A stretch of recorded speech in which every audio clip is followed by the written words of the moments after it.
2026년 4월, 대한민국은 지금 방시혁이라는 이름 석자 뒤에 숨겨진 거대한 머니게임의 추악한 실체를 목격하고 있습니다. 1900억 원. 우리 같은 성실한 납세자들이 평생을 꼬박 일해도 구경조차 할 수 없는 이 천문학적인 숫자가 누군가에게는 치밀한 설계와 기만을 통해 얻어낸 전리품이었다는 사실에 저는 형언할 수 없는 분노를 느낍니다. 특히 하루하루 유리지갑 털려가며 정직하게 살아가는 우리 30대 이상의 남성들에게 이번 방시혁 의장의 금융사기 의혹은 단순한 뉴스 그 이상의 모독으로 다가옵니다.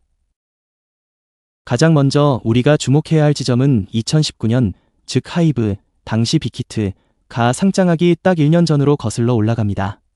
당시 방 의장은 기존 주주들과 벤처 캐피털, VC들에게 우리는 상장 계획이 전혀 없다고 공언했습니다.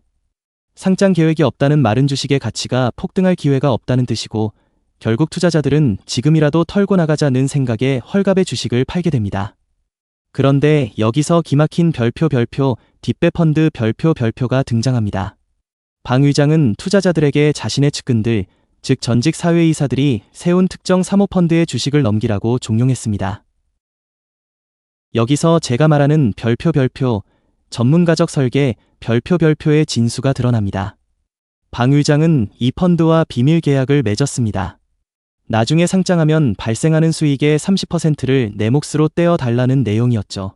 상장 안 한다고 거짓말해서 주식을 싸게 뺏어오고 그 주식을 자기 사람들 주머니에 넣어둔 뒤 보란듯이 2020년에 상장을 터뜨려 그 차익을 나눠 먹은 겁니다. 경찰이 추산한 방 의장의 개인 부당 이득만 1900억 원, 공범인 경영진들까지 합치면 무려 2600억 원에 달합니다.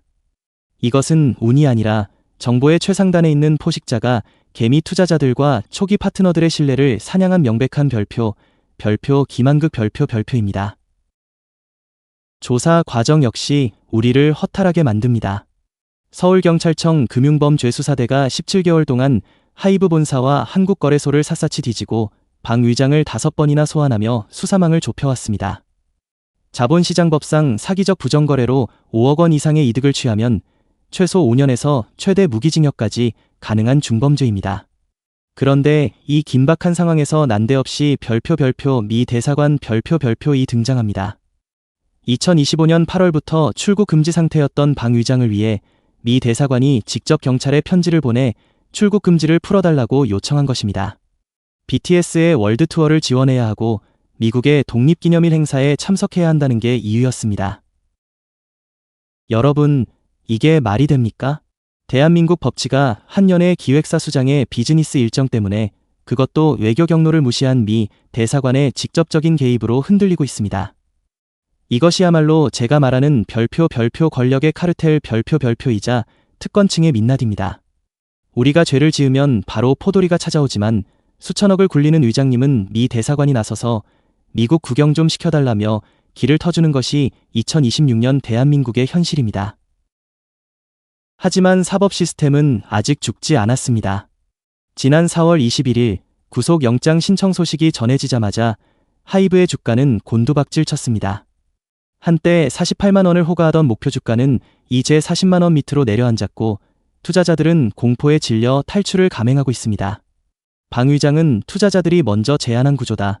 상장 과정은 법적으로 완벽했다며 끝까지 오리발을 내밀고 있지만 1900억 원이라는 결과물이 과연 자발적인 기부였을까요? 대중은 바보가 아닙니다. 현재 검찰은 보완 수사를 요구하며 구속영장을 반려했습니다. 아직 구속할 만큼 증거가 충분하지 않다는 게 이유였죠. 하지만 이것은 무죄를 뜻하는 게 아닙니다. 오히려 더 완벽하게 그를 올가매기 위한 별표 폭풍전야 별표의 침묵일 가능성이 큽니다. 방 의장은 이번에도 법무법인의 뒤에 숨어 실수였다, 몰랐다는 비겁한 방패를 들고 나오겠지만 2600억 원이라는 거대한 범죄 수익의 냄새는 이미 온 나라에 퍼졌습니다. 제가 보기에 방시혁 의장은 자신이 만든 아티스트들의 성공 뒤에 숨어 대한민국 자본주의의 투명성을 유린했습니다.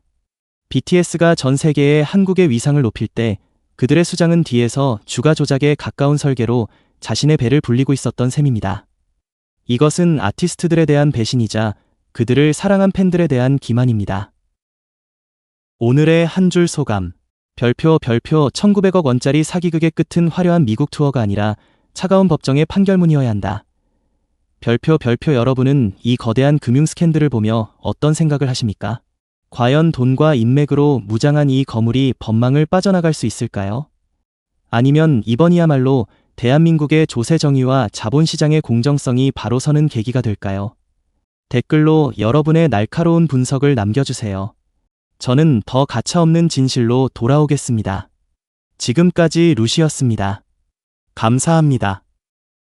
별표 루시즈 엑스퍼트 가이 캐스천 별표 방시혁 의장이 주장하는 투자자들의 자발적인 수익 배분이라는 논리가 현대 자본시장에서 실제로 성립 가능한 비즈니스 모델이라고 보십니까? 아니면 전형적인 책임 회피용 법리 설계라고 보십니까? 여러분의 경험을 바탕으로 의견을 공유해 주십시오.